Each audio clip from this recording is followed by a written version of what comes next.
Alguns episódios em desenhos animados são tão perfeitos que merecem mais reconhecimento. Recentemente eu vi alguns episódios que merecem ser mais destacados, então eu decidi fazer esse vídeo aqui. Alguns meses atrás eu tinha feito um vídeo de melhores episódios em desenhos e eu acho que dá pra atualizar essa lista, então vamos pro vídeo.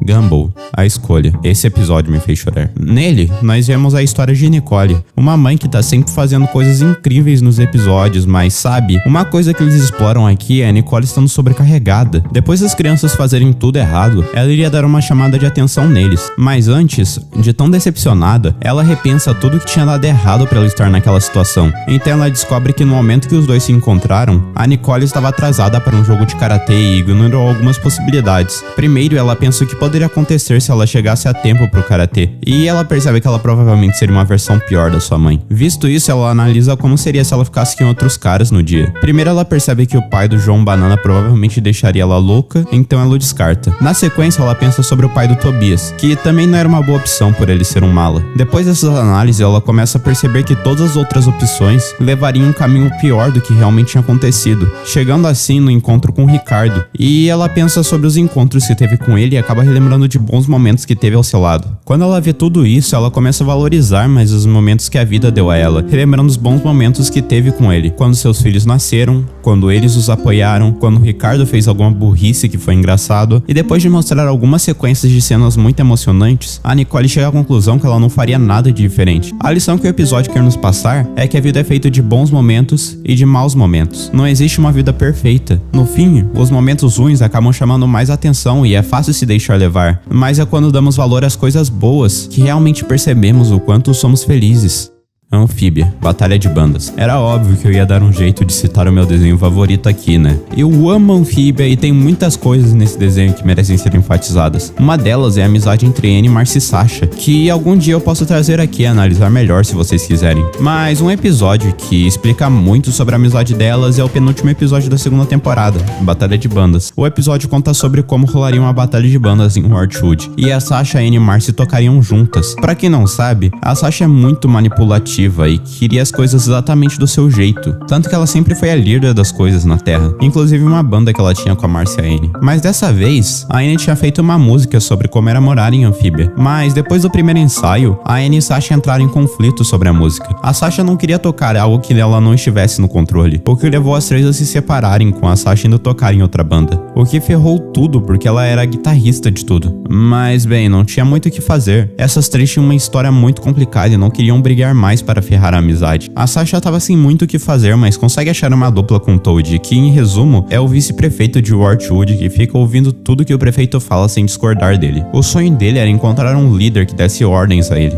Até que ao encontrar a Sasha, parecia que tudo daria certo, mas ele dá uma nova visão a Sasha. Acontece que o Toad sempre estava acostumado a só concordar com as coisas que o prefeito dizia. Isso nunca o incomodou. Quando a Sasha percebe isso, ela vê o quanto era chato ter que ouvir alguém dar ordens a você. Annie e Marcy sempre tinham boas ideias, mas nunca eram ouvidas. E por mais que a Sasha também tivesse boas ideias, ela sempre queria as suas e isso era muito cansativo. Apesar da Sasha ter parcialmente entendido, ela ainda não tinha entendido porque as duas amigas não tinham aceitado a sua ideia que era melhor. Até que na hora da apresentação, o Toad fez a Sasha perceber algo. Quando perguntada se eles precisavam temer a apresentação deles, a Sasha disse que não precisava. Ela tinha visto que a apresentação delas não era nada comparado ao que seria se ela tivesse no controle, ainda complementando dizendo que só seria uma boa amiga fazendo as três ganharem. O Toad então fala uma frase que fez a Sasha finalmente entender. Ele fala que por mais que você queira que os outros ouçam a sua ideia, você não pode forçá-los. Às vezes ser um bom amigo é sobre estar ao lado deles quando eles mais precisam, e pensar mais na diversão das três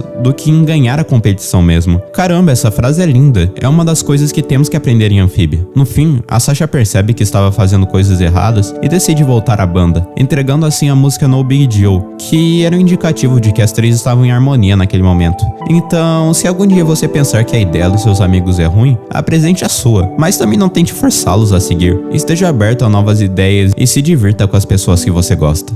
OK KO, você tem que ligar. Eu amo OK KO e apesar de eu não poder dizer que assisti o desenho inteiro como os outros, definitivamente é um dos desenhos que está no meu coração. Recentemente eu decidi assistir alguns episódios desse desenho e eu acabei caindo no episódio Você Tem Que Ligar da primeira temporada. Basicamente o episódio é sobre como a Enid encontra uma amiga de infância dela, só que as duas meio que tinham assuntos complicados a resolver. Bem, essa aqui é a Elodie. Aparentemente ela é famosa pelo mundo de OK KO e estava fazendo uma visita pela praça. Todo mundo estava muito empolgado com aquilo, menos uma pessoa, a Enid, que estranhamente parecia não gostar dela. A gente não sabe muito bem o porquê, mas ela só tenta se esconder da Elodie. O Had tenta perguntar a ela por que aquilo estava rolando, mas digamos que ele é meio insensível aqui, então o KO vai com toda a boa vontade dele e pergunta pra Enid o que estava rolando. Mas de início ela só foge. Depois disso temos uma cena da Enid entrando em crise sobre isso. Ela tentava esconder os seus sentimentos, mas não estava aguentando, tudo era demais pra ela. Então o KO tenta de novo, mas dessa vez com mais sinceridade, dizendo que ajuda quando ele desabafa sobre seus problemas para outras pessoas. A Enid então fala finalmente. Ela conta uma história de como as duas eram amigas no passado. Elas se davam muito bem juntas, até verem um cartaz da Point que estava fazendo uma competição para melhor entrar ali. As duas estavam arrebentando até se enfrentarem na final. A Enid teve uma chance de ganhar, mas ela não consegue porque não queria lutar com a Elodie, dando a vitória para sua amiga, que em sequência falou uma das coisas mais decepcionantes, dizendo que a Enid não era sua amiga e ela só estava usando.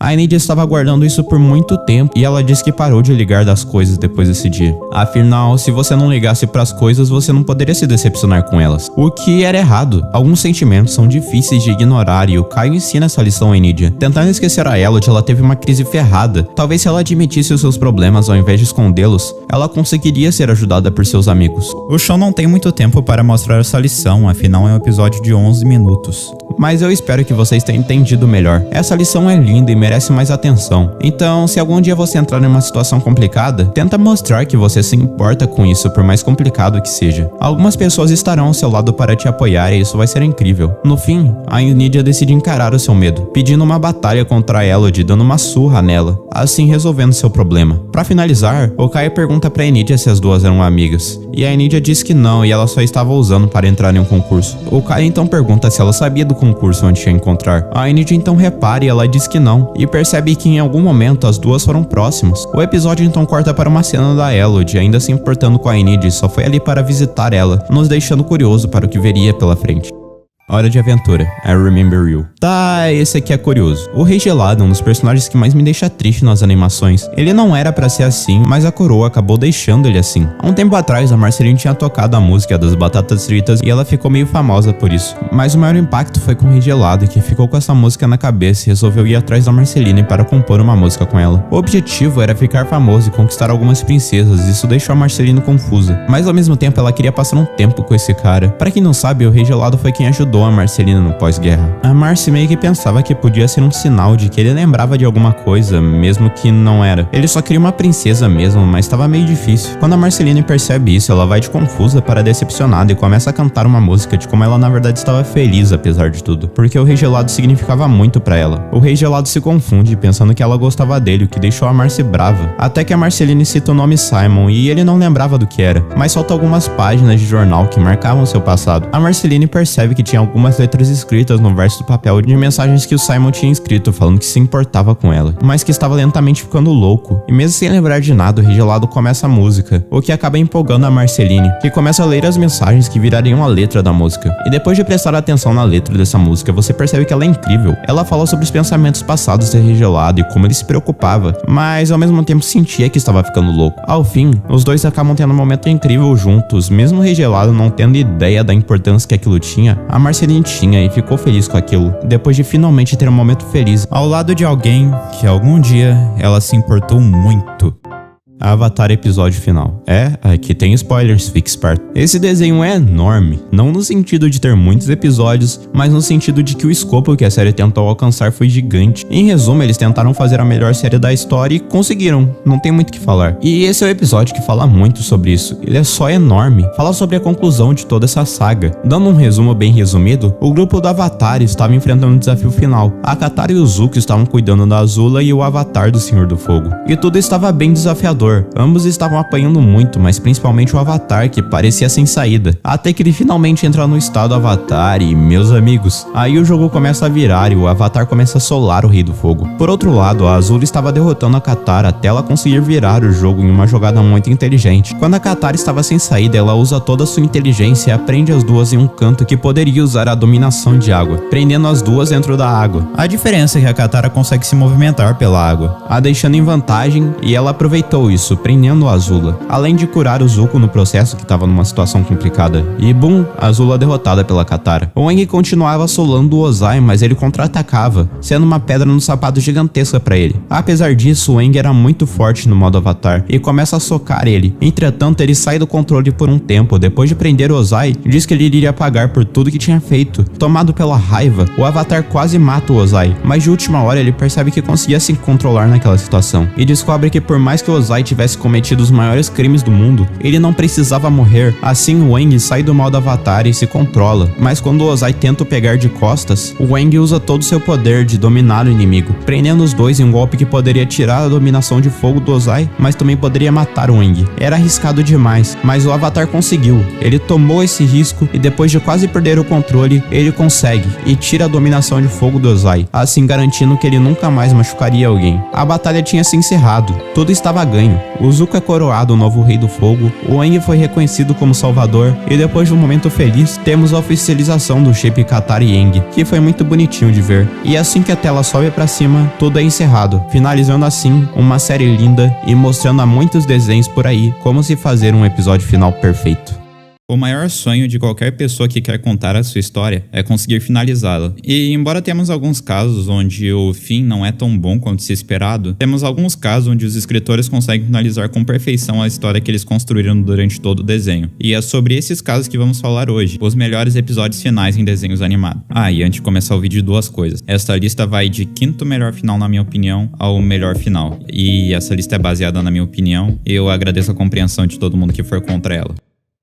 E vamos começar com Apenas um Show. Caramba, começamos com um desenho de alto nível. Apenas um Show foi o desenho para representar a última era boa da Cartoon, onde tivemos os três clássicos desenhos que todo mundo admira até hoje: O Incrível Mundo de Gumball, Hora de Aventura e, claro, Apenas um Show. Por muito tempo ele foi a definição de aleatório, com episódios que parece que foram criados depois dos criadores beberem algumas do bar. Mas teve um momento que eles simplesmente decidiram que era hora de finalizar a história, em uma temporada final no espaço. Clássico Apenas um Show. Em resumo, o Pyrolito era um cara do bem que representava todas as coisas boas do universo. Como uma forma de conter toda a bondade em um único ser, o universo criou uma versão do mal do personagem.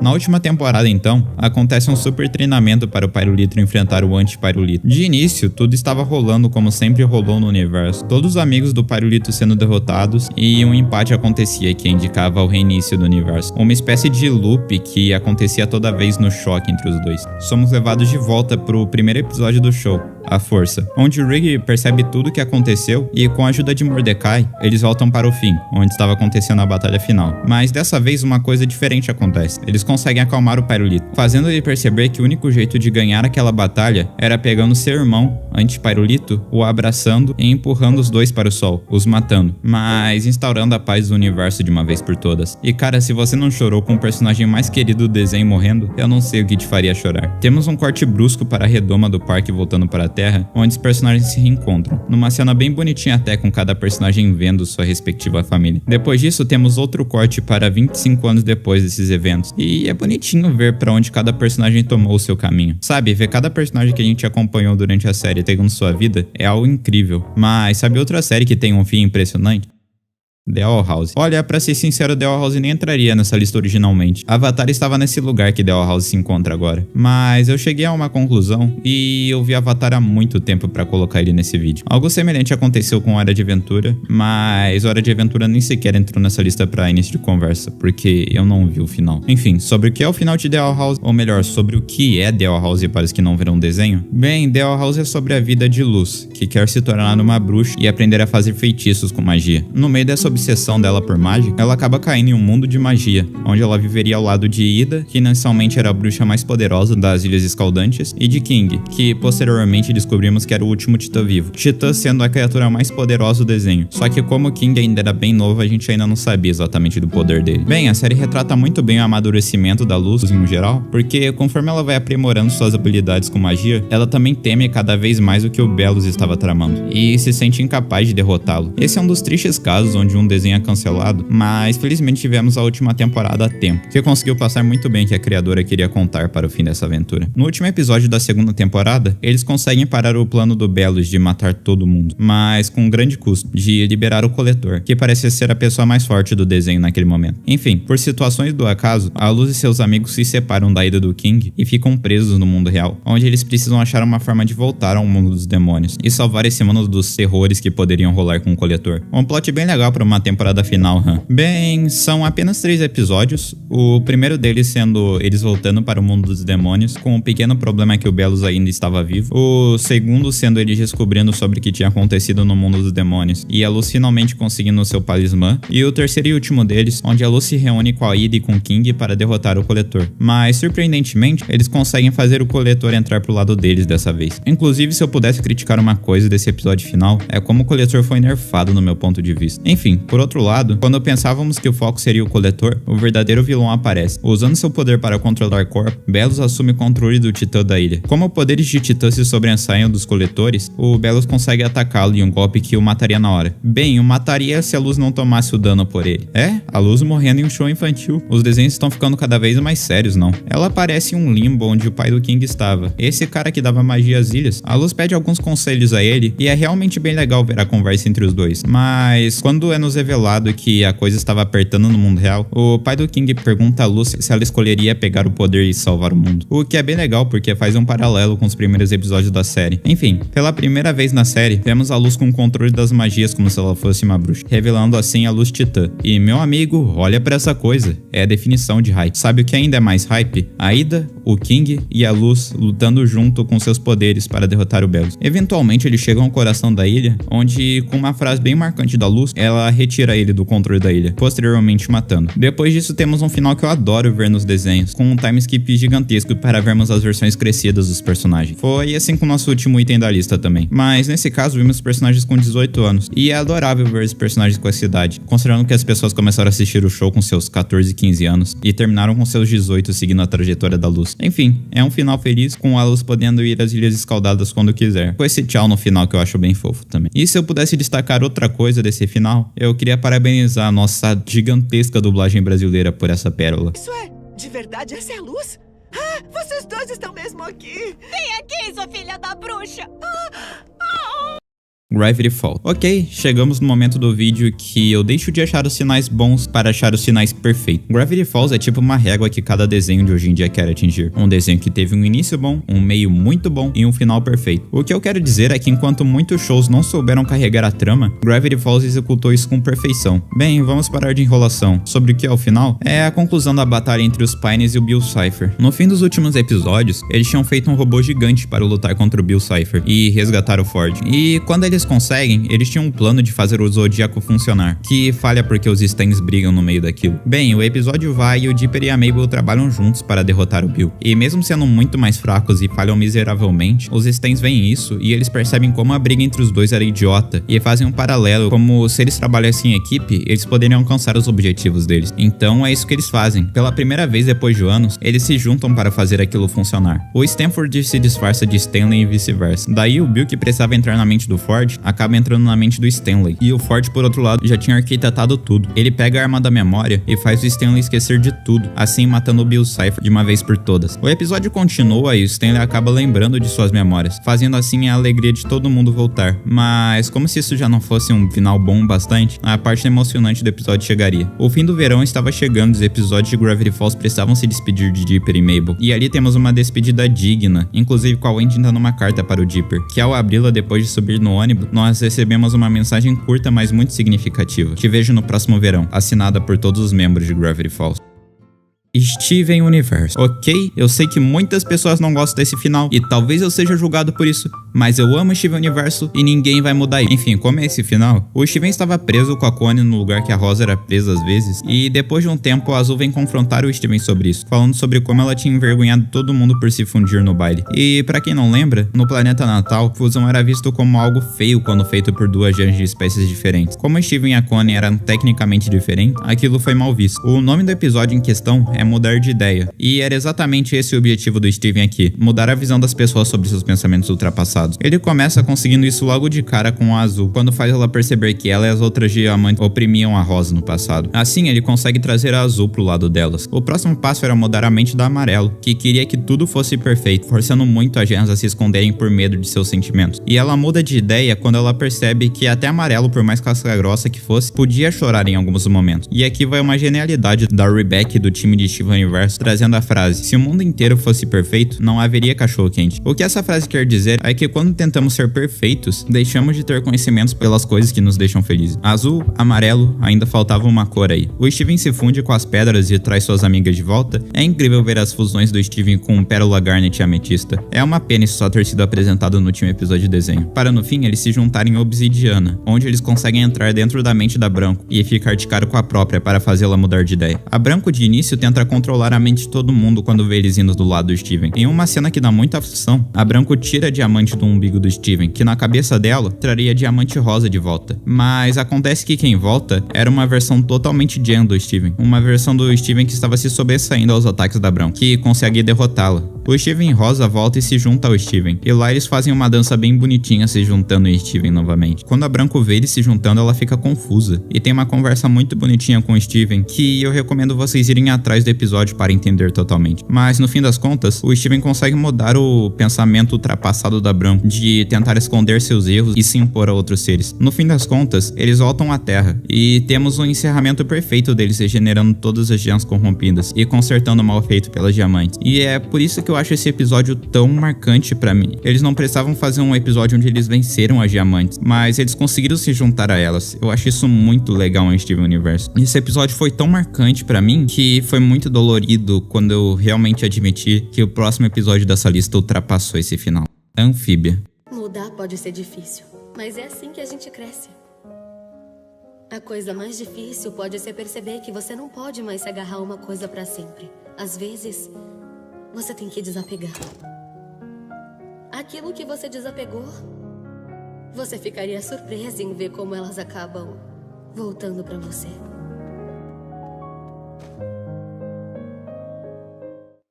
Foi nesse momento que eu chorei. Pra você que não entende sobre esses personagens, talvez isso não signifique muita coisa, mas vai por mim. Isso é muita coisa. A Annie, Marcia e Sasha tinham ido encarar sua batalha final, finalmente podendo pegar seus poderes da calamidade. Basicamente, tá vendo esse cara? Ele quer destruir Anfíbia. E como ele vai fazer isso? Ele vai pegar a Lu e tacar em Anfíbia. Para parar isso, a Annie, Marcia e Sasha ativam seus poderes. E ao som da música No Big Deal, que vai por mim, é muito boa, eles enfrentam as criaturas do núcleo juntas. Durante a série, essas três tiveram muitas complicações entre elas, e aquilo era a definição de que elas tinham superado todos os problemas entre si. Mas na hora de parar a Lua, um problema estava acontecendo. A Marcia e a Sasha não estavam conseguindo aguentar os seus poderes. A Annie se vê cercada com tudo aquilo e toma a única decisão que ela poderia escolher. Ela pede o poder das suas duas amigas para poder concentrar toda a sua força em apenas um ataque. Um único ataque que mataria o núcleo. Entretanto, ela teria que morrer no processo. E dito e feito, a Annie morre no processo, mas conseguindo salvar a Anfíbia. Em uma das cenas mais tristes, sabe? Eu não sei se essa foi a intenção do time de Anfíbia, mas se foi, eles realmente conseguiram executar isso muito bem, porque esse lugar parece muito um sonho. Enfim, acontece algo bem semelhante a Dollhouse aqui. A deusa do universo diz que estava cansada de ocupar o seu cargo,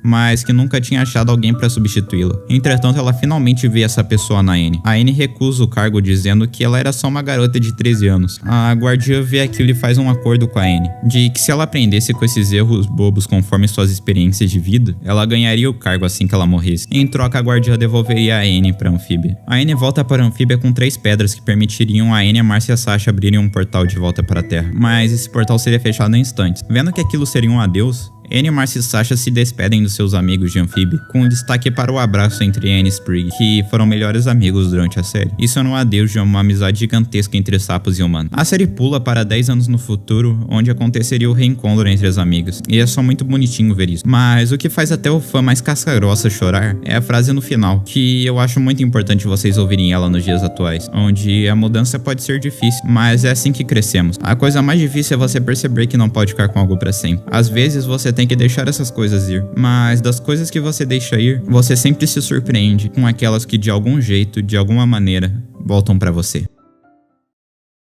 Vilões são muitas vezes as partes mais importantes de um desenho. Eles podem estragar a obra fazendo toda uma ideia que tinha um potencial enorme ser jogada fora, mas ao mesmo tempo, quando usados corretamente, podem extrair 100% do potencial de uma obra ou até ultrapassar o escopo inicial. Alguns desenhos tendem a mudar completamente a temática que a obra poderia seguir só para encaixar com o vilão final da história. E isso meio que combina perfeitamente com o primeiro item da nossa lista, a Fera, Over the Garden Wall. Eu acho que até hoje esse foi o protagonista que mais me deixou imerso em um mundo. É sério, sem a Fera, o Over the Garden Wall provavelmente teria muito de toda a sua magia perdida. Todo o mistério que a série entrega está muito relacionado a cada personagem desse show e como você consegue sentir medo e ao mesmo tempo teorizar o que vai acontecer na sequência. Saber que esses dois irmãos estão perdidos em um mundo com uma criatura que está os observando é realmente algo que me deixa pensando. Para você que tá perdido e não sabe de muita coisa, Over the Garden Wall conta a história sobre dois irmãos, o Wirt e Greg, que estão perdidos em um desconhecido e precisam arranjar um jeito de voltar para casa. Com o tempo, eles se metem em algumas encrencas e alguns personagens muito aleatórios aparecem. Grande parte da graça da série está em você juntar todas as peças e descobrir o que está acontecendo nessa série, e você acaba se sentindo um gênio quando descobre como tudo se encaixa. Mas para todo esse mistério funcionar, o vilão precisa ser tão misterioso quanto a série. E é aqui que a Fera entra. Ela é citada desde o início pelos personagens como um ser que eles têm medo e que você deveria se preocupar com ele estando por perto. Com o tempo, ela vai cada vez mais aparecendo e sempre com o rosto coberto ou coisa do tipo. Na verdade, ela tá sempre escondida, sendo apenas mostrada por alguns frames no episódio final. Mas isso acaba combinando tanto com o personagem. Conforme os episódios vão passando, descobrimos que o lenhador trabalhava com a Fera e entregava as almas das pessoas que se perdiam pela região para manter a alma da sua filha viva. Até que com os garotos, o lenhador acabou se aproximando deles e queria ao máximo possível poupar as suas vidas. O principal argumento da Fera era que a filha do lenhador estava presa em um lampião e a única forma de mantê-lo aceso era com outras almas que se perdiam por ali. Até que no fim da série, o Wirt desmascara isso e fala que o lampião na verdade estava mantendo a própria Fera viva. Ela era tão manipulativa que fazia suas vítimas acreditarem que o lampião estava mantendo as suas próprias almas vivas. Felizmente, no fim, o lenhador decide encarar o seu medo e assopra a chama do lampião, assim matando a Fera de uma vez por todas, mas sem antes disso ela ter levado dezenas de pessoas junto com ela. Toph, Star vs Força do Mal. Tá, esse último foi mais pesado, então vamos tentar nos acalmar um pouco agora. Eu amo o Toph e esse lagarto é o ser com o maior cérebro que eu já vi em um desenho, mas ao mesmo tempo ele é só um cara com poder de imortalidade, mas ele não é tão forte. Acontece que os planos dele são tão bem executados que deixam a vítima em xeque. Pra quem não sabe, o Toph é um monstro em Star vs Força do Mal e o sonho dele era acabar com a magia, porque a magia só traz coisas ruins. Tanto que critique o que você quiser do final, eu vou criticar junto, mas no fim das contas ele foi o único confirmado como certo. O Toph tentou fazer ataques a Milne no passado para destruir o castelo das princesas, mas é parado pela lua que descobriu o feitiço para matar aquilo que era imortal. Anos depois ele voltaria a atormentar, de início ele é introduzido como alguém misterioso, mas que vai lentamente mostrando todo o seu QI, recebendo apoio do Império do Ludo para tomar o posto de líder. O plano real dele era destruir a varinha da Star, o que era muito difícil de fazer. Afinal, os únicos que sabiam os feitiços de autodestruição são os próprios usuários da varinha. Então, com o cérebro que ele tem, ele busca o que a Star se importava, o Marco, usando de refém. Mas no fim das contas, acaba que outro cavalo entra para substituir a varinha e a varinha é renascida e o plano falha. Na segunda temporada, descobrimos que o plano dele ia mais além do que isso. Ele acabou usando a explosão para entrar dentro da varinha. Conforme a temporada vai passando, ele entra dentro do Ludo, possuindo ele, até preparar totalmente o seu exército para invadir Milne. É muito legal ver como ele passa a segunda temporada inteira pensando no seu plano. Tipo, nós sabíamos que a ameaça existia ali ali, mas não sabíamos quando ela ia vir. Até que, boom, fim de temporada acontece e ele sola a alta comissão mágica inteira, assumindo o controle do palácio de Mjolnir. Tudo isso leva ao incrível filme Battle from Mjolnir, que eu já falei muito aqui no canal, mas em resumo isso daqui é incrível. O vilão finalmente aparece e eu real fiquei em choque quando isso aconteceu. Depois de matar toda a alta comissão, incluindo o Glossary, que ele destrói a magia. Felizmente a Stark estava em alguma outra dimensão por aí e consegue restaurar a magia, e isso ficou muito bonitinho no final. Você vê que o antagonista é bom quando a sua maior felicidade é o confronto final com ele. E eu posso afirmar pra vocês que eu fiquei muito feliz com a morte dele aqui. No momento que ele larga as mensagens finais dele dizendo que iria voltar, eu juro que me arrepiei. Infelizmente eles não seguiram esse caminho na série, mas é interessante pensar o que a gente poderia ter tido. Belus, The Owl House. Como eu disse anteriormente, você vê que o vilão é bom quando você comemora a morte dele. E caramba, quem não comemorou a morte do Belus é maluco. O Belus é lentamente mostrado como imperador das ilhas, mas a gente nunca teve muita informação sobre. Sabe, teve todo um relance de mistério ao redor. Ele era amado por todos os cidadãos da ilha, quer dizer, menos pela Ida, que sabia que ele estava escondendo algo. Conforme o desenho vai contando sua história, ele vai lentamente sendo mostrado como vilão principal. Descobrimos que ele gostaria de ir ao mundo dos humanos, mas por quê? Bem, o que não parecia ter muito a ver no início acaba se ligando com Belus quando descobrimos que um humano tinha chegado às ilhas há muito tempo atrás e nunca mais foi visto. Acontece que conforme a história sobre o humano que navegou pelas ilhas no passado é contada, descobrimos que ele estava aprendendo magia e, sim, esse daqui era o Belus. A Lulus e Lilith viajam ao passado nesse episódio e, sem querer, as duas acabam ajudando a encontrar o coletor, que era a última peça que faltava para ele iniciar o seu plano. Detalhe que nenhuma das duas sabia ainda que aquilo era o Belus. Agora que o Belus estava sem obstáculos, descobrimos sobre o suposto Dia da União, que seria algo muito grande. Até lá toda a magia selvagem iria acabar, ou seja, a Ida estava sendo muito caçada. Apesar de sabermos que ele era malvado, não sabíamos o que aconteceria. Até que o episódio do Hollow Mind chega e, meus amigos, esse episódio é frenético. Basicamente, a Luz e o Hunter ficam presos na mente do Imperador. Enquanto o Hunter tentava provar a sua inocência, a Luz queria descobrir todos os seus crimes. E, meus amigos, é muito interessante ver como o Hunter vai lentamente se desestabilizando, tentando dizer que tudo estava bem, enquanto a Luz era o contrário. E, bem, vemos que esse cara é malvado, mas de um jeito muito interessante. O episódio mostra a ascensão dele de um cara louco que conseguia falar com o Titã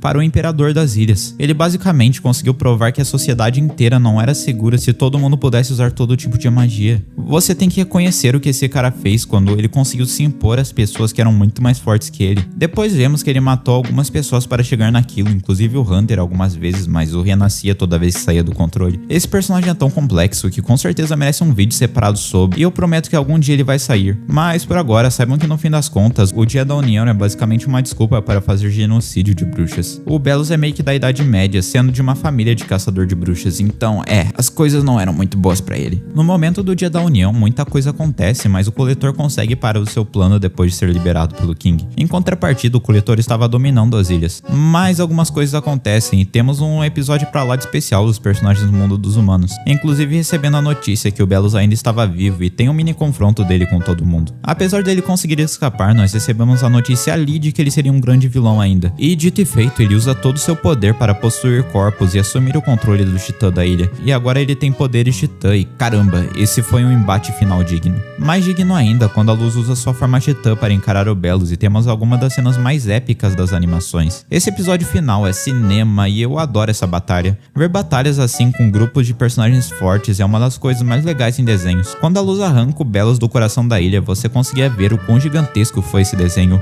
ao ponto de conseguir pegar todo o potencial que a ideia de Owl House tinha. Bill Cipher, Gravity Falls.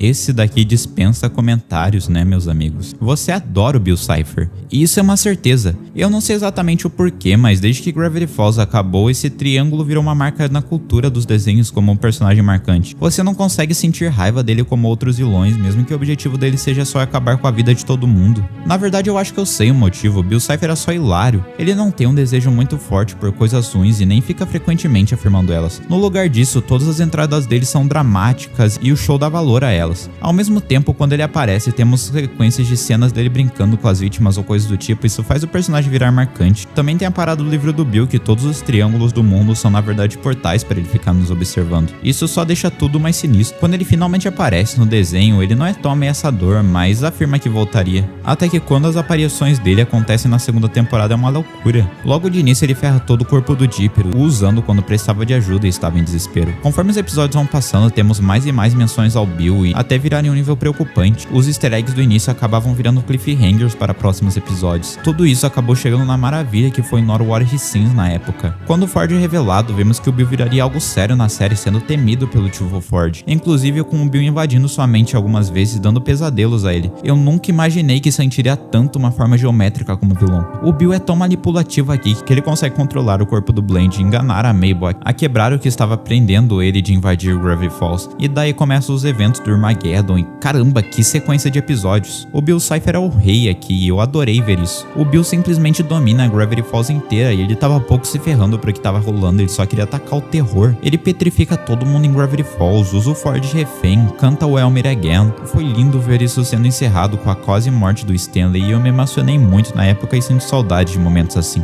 Zuko, Avatar. Ok, ele não é bem um vilão e talvez seja injusto eu colocar ele nessa lista, mas eu amo tanto a evolução dele que eu precisava citar nesse vídeo. Avatar não é meu desenho favorito, mas eu diria que em termos técnicos ele é o melhor da história. E eu digo isso pelo escopo que a série tentou alcançar. Eles fazem alegorias ao mundo real de um jeito brilhante, mas ao mesmo tempo misturam com elementos fantasiosos. É genial. Acompanhar a jornada do Zuko ao fim é algo que fez muitas pessoas chorarem por aí. Principalmente a ordem que a série conta os fatos é brilhante. Eles poderiam chegar e falar pra gente: esse cara aqui tá sofrendo e agora ele é o vilão. Não, eles primeiro pegam e apresentam um personagem como um vilão sem muita explicação. Ele tá bravo toda hora que o Avatar foge, ele literalmente tem uma obsessão gigantesca pra caçar o Avatar. Parecia que ele não tinha muito motivo fora isso, ele só queria acabar com a esperança do mundo. Entretanto, com alguns episódios depois, a série nos conta e na verdade ele tá fazendo tudo aquilo por pressão. Quando o Zuko ainda tinha sua cara perfeita, ele interrompeu um general e acabou sendo punido, enfrentando algumas pessoas, mas ele estava de boa. Ele conseguia lidar com aquilo. O problema era o desafio final, que era o seu pai. Ele não tinha muita coragem em enfrentá-lo e pediu misericórdia, mas ele acabou tendo seu rosto queimado. Depois ele ainda é mandado para a missão de procurar o Avatar, que na cabeça das pessoas estava morto. Basicamente o Ozai queria expulsá-lo da nação, mas o Zuko nunca percebeu. Na cabeça dele tudo aquilo era um jeito de provar a lealdade à Nação do Fogo e provar que ele queria lutar pelos interesses dela. Inclusive, falando aqui sobre a Nação do Fogo, muito tempo depois descobrimos que o Zuko foi maltratado pelo seu pai. Quer dizer, se você acha que por algum motivo ter o seu rosto queimado é algo ok, imagina que o Zuko sempre foi excluído, nunca recebeu atenção, foi negado, maltratado, tudo isso enquanto a Azula ficava com toda a atenção. O Zuko queria receber isso, ele queria ser entendido, mas na cabeça dele a Azula tinha esse reconhecimento porque ela merecia, porque ela era mais capaz que ele, e ele nunca teve raiva do seu pai por causa disso. Na cabeça dele as coisas eram assim. Por causa disso ele foi atrás do Avatar e fez tudo por caçá-lo. As pessoas pensavam que o Avatar nem existia, mas quando o Zuko o achou, a missão ficou mais séria. Talvez se ele entregasse o Avatar, ele seria reconhecido pela nação e era isso que importava. Mas quando a Azula mente dizendo que ele tinha matado o Avatar, o Zuko fica feliz de início, porque ele tem um reconhecimento que ele sempre quis. Ele é amado por sua nação. Mas depois de um tempo ele percebe que tudo aquilo era falso. Ninguém realmente valorizava a pessoa que ele era. Eles só estavam felizes porque ele era o cara que derrotou o Avatar. No caminho de tentar ser compreendido, ele acabou cometendo erros. Mas o principal deles foi ignorar a única pessoa que sempre se importou com ele. O seu tio. O Iroh sempre o ouviu, o apoiou, o amou. No geral, ele era o cara que sempre esteve ao seu lado. Era isso que o Zuko queria, mas ele ainda não sabia. Quando ele traiu tudo, ele percebeu a falta que tudo aquilo fazia na vida dele. Infelizmente, no caso do Zuko, ele ainda teve tempo de corrigir o seu erro, se resolvendo com seu tio e ajudando o Avatar, ainda salvando o mundo no fim do desenho. E eu adoro tanto o Zuko aqui. É bizarro pensar que na primeira vez que eu assisti esse desenho eu não tinha gostado tanto dele assim. Hoje eu quero dar um tapa em mim mesmo, porque parece que eu assisti o desenho com a TV desligada. De qualquer forma, esses vilões são incríveis e merecem toda a atenção. Eu adoro todos eles, de jeito diferentes, mas eu ainda os amo. Desenhos não deveriam ser algo triste. Ao menos na grande maioria dos casos, quando você vai assistir uma série, você tá lá pra se divertir ou ao menos tentar esquecer do dia ruim que você teve. A questão é que algumas vezes temos exceções, onde acontecem cenas em desenhos que realmente te fazem chorar. Lembrando dessas cenas, eu decidi fazer o vídeo de hoje. Então, se arruma na cadeira que hoje vamos ver momentos tristes em desenhos. Mas antes, um aviso. Eu não vou incluir episódios finais nessa lista porque muitas vezes nós nos emocionamos pensamos em episódios finais por ser justamente a última vez que vemos esses personagens, e não exatamente porque tem algo muito triste de fundo. Explicado tudo isso, acho que podemos seguir para o vídeo. Os pais de Sprig e Polly em Amphibia. Bem, vamos falar de Amphibia aqui. Esse é talvez um dos melhores desenhos dos últimos tempos. Eles conseguiram fazer um desenho bem fechadinho, com começo, meio e fim de um jeito muito bom, lembrando muito a qualidade de construção que Gravity Falls conseguiu atingir. Mas assim como Gravity Falls, ele teve um dos finais mais emocionantes da história dos desenhos animados, com um final que me deixou tão mal na época que eu fiquei muito pensativo sobre. Acontece que com o tempo eu percebi que o final desse desenho não era o único momento triste nele, e meu Deus, esse desenho tem mais cenas tristes do que eu lembrava. Mas dentre esses momentos tem um que é mais lembrado pelo público, que é sobre os pais de Sprig e da Polly. Pra você que não sabe, Sprig e Polly são essas duas criaturinhas aí, que foram criados pelo seu avô, Hop Pop. Mas por muito tempo tivemos um mistério por trás de quem eram seus pais. Eles nunca foram mencionados no desenho e tinha ficado por isso. Parecia que eles nunca iam aparecer na série. Até que em um episódio que parecia normal, os últimos 2 minutos dele foram muito emotivos, vamos se dizer assim. Para dar um contexto, o episódio inteiro é sobre a Annie, essa protagonista incrível que temos em Amphibia. Tentando escolher um presente bom para sua mãe quando ela voltasse de Amphibia, em algumas tentativas falhas ela conseguiu achar finalmente esse bule de chá para ela. Entretanto, ela precisava ganhar uma competição para poder conseguir esse bule de chá. O episódio vai e ela se alia ao Sprig e assim ganha a competição. Mas fica com pena da mãe de uma outra criança e vai investigar o que estava acontecendo. No fim, a Annie descobre que aquele bule de chá foi feito pela mãe dessa salamandra, que tinha sido sua última criação antes de morrer. A Annie, como a protagonista perfeita que é, dá esse bule de chá para ela, e até recebe uma borboleta de presente da sua filha, o que deixou a Annie muito feliz. E eu só tô dando esse contexto para vocês entenderem que o episódio é sobre família, porque ao final do episódio a Annie e o Sprig acordam no meio da noite e começam a conversar sobre os pais da Annie. A Annie desabafa sobre o quanto ela sentia saudade de sua mãe e mesmo com algumas coisas que ela não dava valor no início, hoje ela repara o quanto ela sente falta dela. O Sprig vê isso e solta uma das frases que mais fez pessoas chorarem por aí. É legal que você tenha conhecido a sua mãe. Daí em diante ele fala que não lembrava muito dela e como ela se parecia, ou muito menos o quanto ela significava pra ele, porque ela tinha morrido quando ele e a Polly eram bebês. E ele faz o questionamento se dá pra sentir falta de alguém que você nunca conheceu. A Annie ouve isso e encerra o episódio do melhor jeito possível, dando um abraço apertado no seu amigo. E assim, o episódio coloca a câmera pra cima e a gente fica se questionando se algum dia a gente ouviria mais sobre os pais do Sprig e da Polly.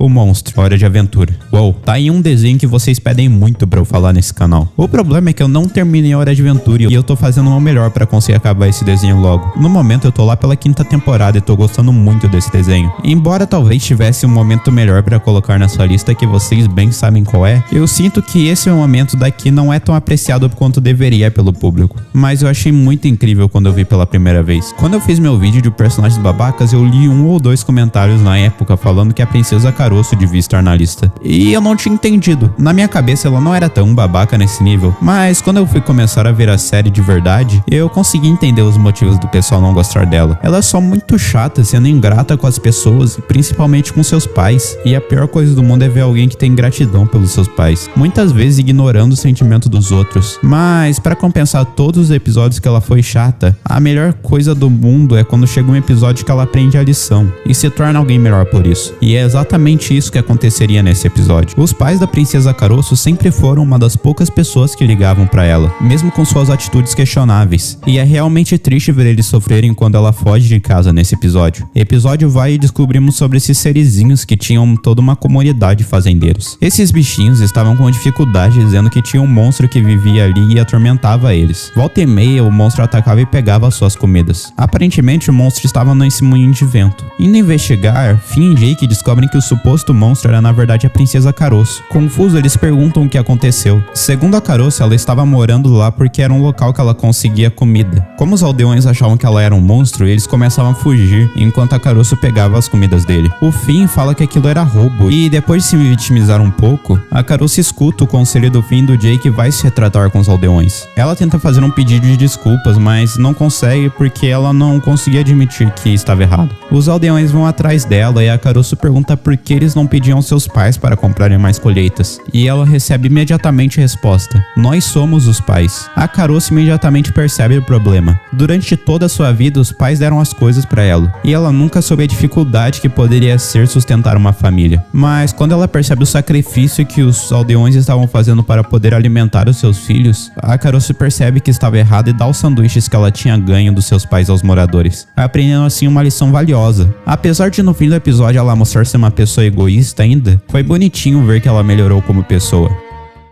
Gary volta pra casa. Bob Esponja: galera, agora é hora de falarmos de assunto sério. Bob Esponja. O Bob sempre fez o seu melhor para demonstrar o seu amor a esse caracol. Por diversos episódios ele se mostra como alguém que se preocupa e tenta dar atenção ao seu animal. E tudo bem, isso é muito identificável tendo em vista o apego que temos por animais de estimação. Mas e no momento que ele simplesmente falha com o Gary? No episódio Você Viu Esse Caracol? O Bob Esponja esquece de dar comida ao Gary porque ele deu mais atenção ao seu joguinho de ping-pong. O Gary, decepcionado, foge de casa e acaba dando de cara com essa velha que fica cuidando dele. Enquanto isso, Bob Esponja estava sofrendo pelo sumiço de seu caracol. Ele fica muito triste, chorando por tudo quanto era lugar por causa do seu animal, correndo pela cidade inteira para tentar achar o Gary, espalhando cartazes, falando com todo mundo, invadindo a privacidade do coitado do Lula Molusco. Tudo isso para tentar achar o Gary. E no momento em que toca a música do episódio, chegamos no auge de tristeza dele. Não só a música é triste, como todas as cenas que mostram de fundo nos fazem sentir pena do Bob, que apesar de ter errado uma vez, com certeza ele não tinha intenção de deixar o Gary passando fome. Conforme o episódio vai passando, o Bob começa a ir mal no trabalho por não conseguir parar de pensar no seu caracol. Por outro lado, felizmente o Gary percebe tudo o que estava acontecendo, e depois de ver que a véia era uma maníaca, ele começa a dar mais atenção ao seu dono antigo. Assim, finalmente ele foge de casa para poder encontrar o Bob. No fim do episódio, somos recompensados com cenas fofas dos dois juntos e o Bob dando atenção pro Gary, finalizando assim de um jeito feliz o episódio. A Espada de Rose, Steven Universo. Assistir isso depois de Single Pill Rose é definitivamente uma experiência. Durante toda a vida da Pérola, ela sempre pensou que a Rose contava todos os seus segredos a ela. Mas quando a Pérola descobriu que tinha coisas que ela não sabia, a Pérola morreu por dentro. Como assim a pessoa que contava tudo pra ela não tinha contado um segredo que nem parecia tão grande coisa assim? O que mais será que a Rose estava escondendo? O episódio em questão é sobre como eles acham a bainha da Rose, mas precisavam achar o resto da espada ainda. O Steven fica curioso sobre os segredos que sua mãe poderia esconder e pergunta a Pérola como ela era. Para se divertir com Steven, a Pérola decide levá-lo para um local secreto de Rose, mas é surpreendida quando descobre que o leão já tinha levado o Steven lá. O Steven começa a descrever coisas que a Pérola pensava que eram segredos absurdos. Episódio vai e a Pérola fala pro Steven como era a tal espada da Rose. E o Steven finalmente percebe uma coisa: era a mesma espada que ele tinha usado ao lado de Connie alguns episódios atrás, e ela estava bem dentro do leão. Ao mostrar isso pra Pérola, ela surta, fica muito decepcionada. Como a Rose poderia ter escondido isso dela? Será que a Rose era a mesma pessoa que ela pensava? Meio que dá pra entender o susto da Pérola. As duas foram muito próximas por tanto tempo, lutavam juntas, guardavam segredos juntas, criaram toda essa rebelião juntas. A Pérola, confusa, foge e vai para o local que ela tinha guerreado ao lado da Rose, para tentar relembrar do seu passado. O Steven vai atrás dela e depois de uma cena de fuga, eventualmente ele alcança a Pérola. Em uma cena emocionante, os dois conversam. A Pérola começa mostrando uma conversa que ela teve com a Rose, onde a Pérola decidiu que ao invés de fugir para o planeta natal, ficar presa ao lado da Rose para lutar essa guerra junto a ela, mostrando ao Steven o porquê elas eram tão próximas. A Pérola amava a Rose, ela abandonou tudo que tinha no planeta natal para ficar ao lado dela, lutando uma guerra que sabe sei lá o que poderia acontecer se eles perdessem por causa de interferência das outras diamantes. A Pérola realmente decidiu arriscar tudo, dedicando a sua vida por ela. Como uma recompensa, a Rose retribuía contando seus relatos à Pérola e a vendo como uma pessoa que poderia confiar. Mas quando a Pérola descobriu que ela escondia segredos até da pessoa que mais se arriscou por ela, parecia que a Pérola não era tão especial quanto ela pensava, mesmo que isso não fosse exatamente o caso. Depois de desabafar tudo isso pro Steven, os dois começam a ter um diálogo bem bonitinho, e a Pérola começa a entender mais o lado da Rose. Mas, acima de tudo, ela começa a valorizar mais o Steven, e o episódio acaba com os dois juntos, relembrando do passado e as memórias que a Pérola teve ao lado da Rose. Leaves from the Vine, Avatar: A Lenda de Aang. Esse é profundo. Avatar recentemente foi muito aclamado por ser conhecido como o melhor desenho de todos os tempos. E acredite, eu reconheço muitos méritos de Avatar e é um desenho incrível que eu admiro muito. Entretanto, tem uma cena do episódio que eu acho que ela é muito pouco apreciada comparado com quão bonitinha ela é. O episódio em questão é o 15º da segunda temporada, denominado As Histórias de Ba Sing Se, que é daqueles episódios que contam várias histórias curtas dos personagens. Mas o que chama atenção aqui é a história de Iroh. Iroh é um dos personagens mais gostáveis do show, e eu nem preciso explicar muito o porquê. Olha pra cara desse velho e me fala se ele não parece uma pessoa da hora pra caramba. Ele mostra todas as suas qualidades nesse episódio como uma pessoa muito sociável e muito amigável. Ele aparece cantando uma música para alegrar uma criança que estava chorando. Na música ele se refere a alguém como um pequeno soldadinho e um corajoso soldadinho, e ele termina a música dizendo que não precisava chorar, resolvendo assim o problema que a criança estava tendo. A primeira vez que essa música apareceu, a gente fica meio perdido, tipo, quem é essa pessoa que o Iroh estava se referindo? Bem, tudo faria mais sentido no fim do episódio. Continuando, o Iroh vai andando para algum lugar e até que encontra esse bandido que tenta roubar ele. Mas o Iroh, como ele é muito legal, ele faz amizade com ele depois de mostrar todos os seus erros na postura e como era fácil derrubá-lo. Depois de uma conversa que ele tem com o bandido e até tomando um chá com ele fala que ele não parecia ser um criminoso e que ele não tinha essa cara, até o aconselhando a virar um massagista. E assim o criminoso percebe que ele realmente não era isso e que ele poderia ser uma pessoa boa agora que alguém tinha acreditado nele, mostrando assim o porquê o Iroh é um personagem tão legal. Mas é agora que chega a cena pesada do episódio. O Iroh vai até uma árvore e começa a cantar a música do soldadinho que eu mostrei anteriormente. Depois de fazer alguma homenagem, descobrimos que o soldado que ele estava se referindo era seu filho, que morreu há alguns anos atrás, fazendo uma homenagem realmente bem bonitinha pra ele. Mas o que me pega mesmo e me fez chorar quando eu vi esse episódio é que nos últimos segundos da história aparece uma curta, mas muito simbólica mensagem em honra de Mako. Pesquisando quem é Mako, você descobre que ele é o ator que fez o Iroh na versão em inglês do desenho, mas infelizmente ele veio a falecer no meio da produção por um câncer no esôfago. Os produtores resolveram fazer essa linda homenagem ao dublador que tinha feito uma ótima dublagem no personagem. Eu aprecio muito os criadores de Avatar por terem feito isso e mostram que eles realmente tinham apego pelo Mako, tanto que eles decidiram eternizar ele no desenho e fizeram essa linda homenagem.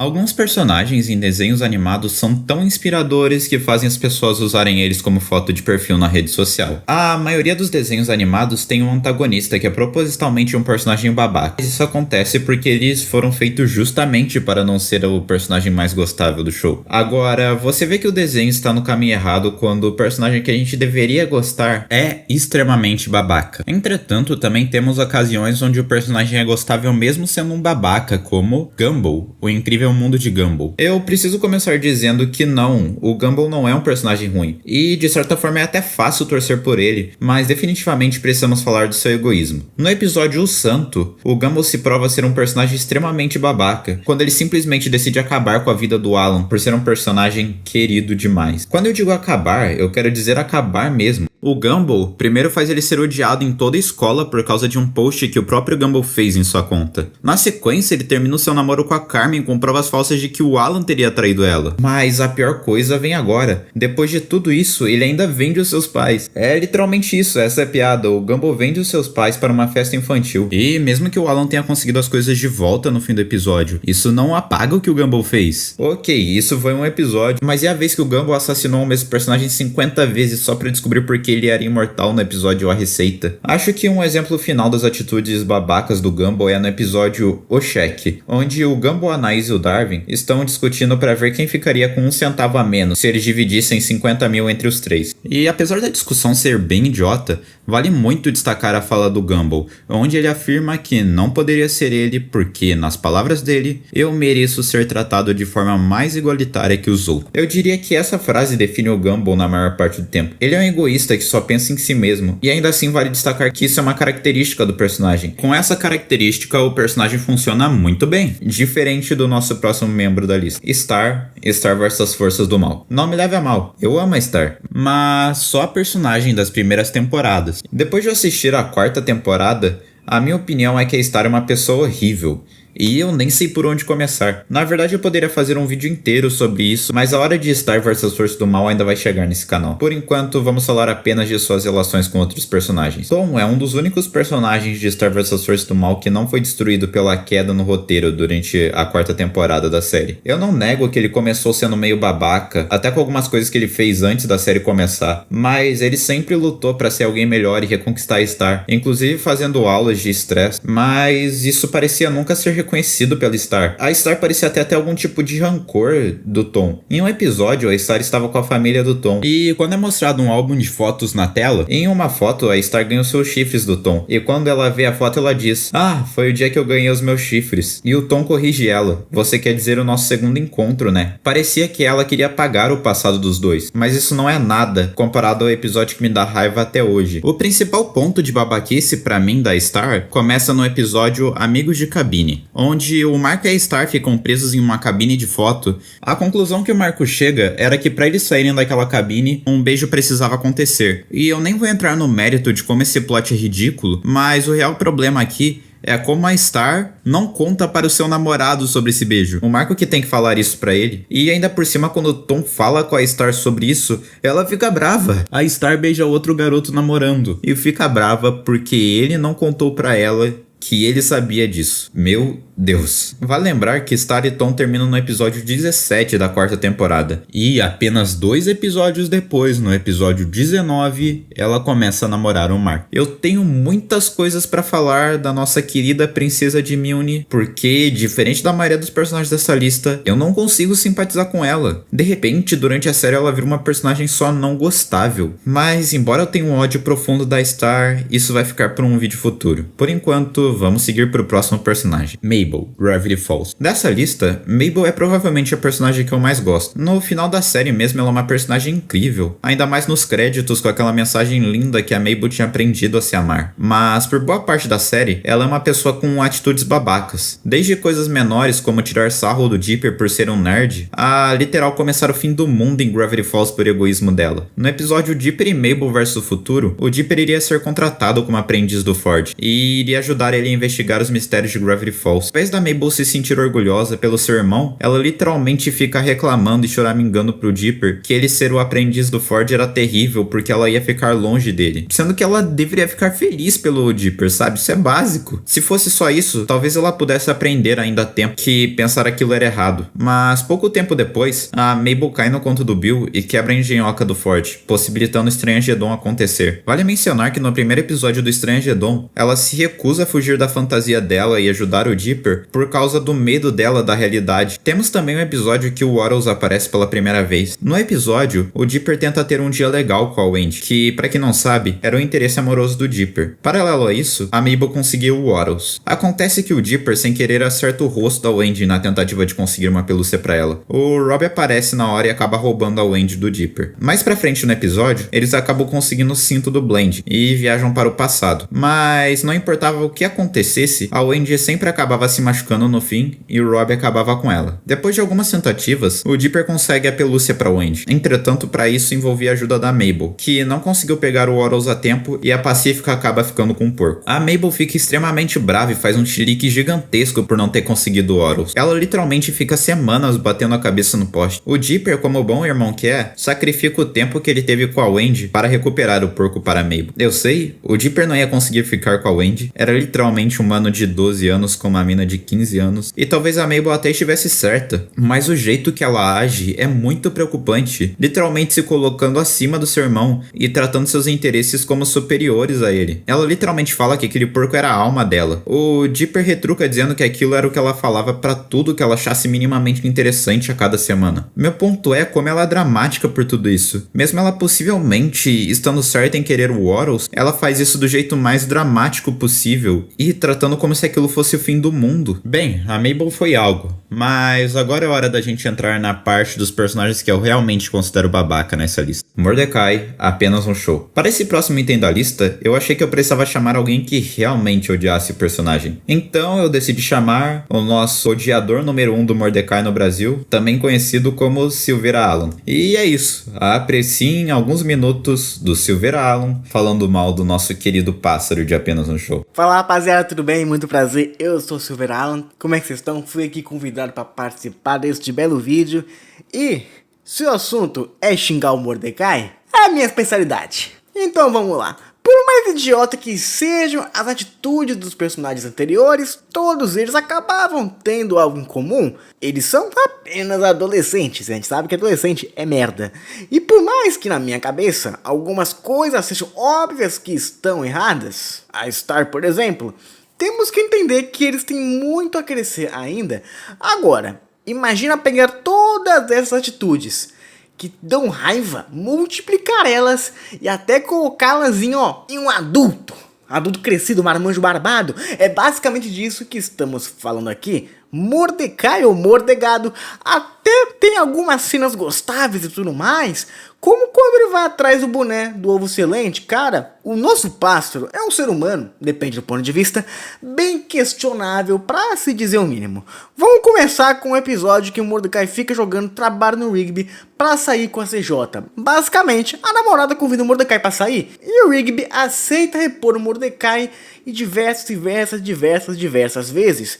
A esse ponto, o Rigby já estava muito cansado e não queria mais fazer isso. Mas quando o Benson pede para que o Mordecai faça um trabalho, porque o Rigby não conseguiria aguentar o tranco que o pássaro não aguenta, em vez do nosso lindo passarinho azul defender seu amigo do peito e falar não, o cara é gente boa, o cara trampa, ele consegue. Não, só entrou na roda de zoação e tirou sarro, pimbre na bunda do Rigby. Fora esse episódio, temos algumas vezes ao decorrer da série que parece que ele, tem uma diversão meio sádica de bater no coitado do Rigby.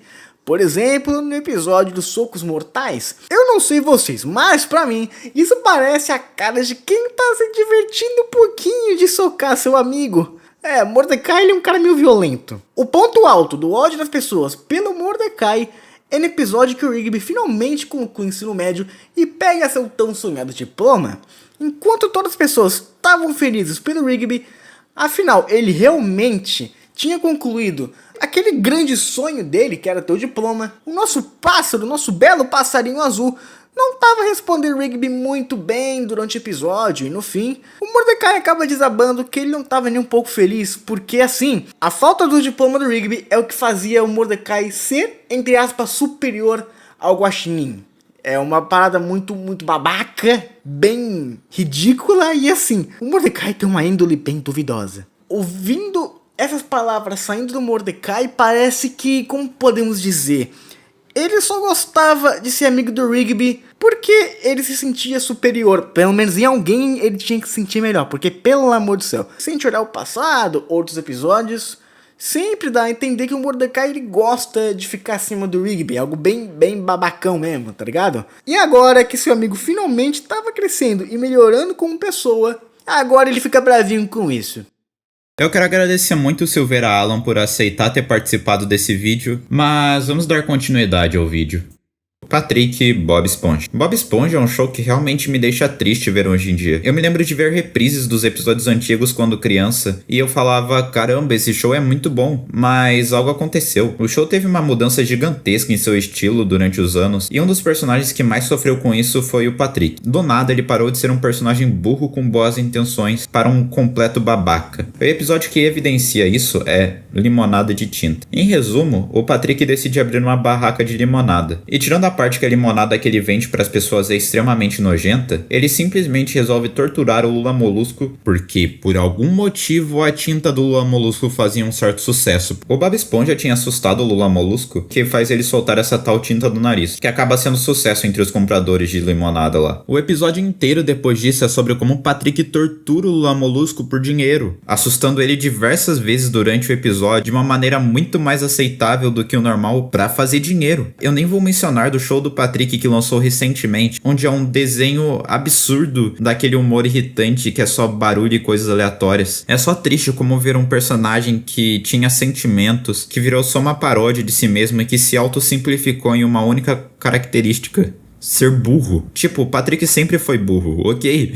Mas ele tinha sua personalidade. Ele tentava ajudar o Bob Esponja. No episódio piloto do desenho, o Patrick encoraja o Bob Esponja a conseguir o seu emprego. No filme, o Patrick vai em uma aventura gigantesca junto com o Bob Esponja para salvar o Siri Cascudo. Mas nos episódios recentes, ele resolve só ser um personagem irritante que parece se fazer de burro. O Patrick vira uma paródia de si mesmo.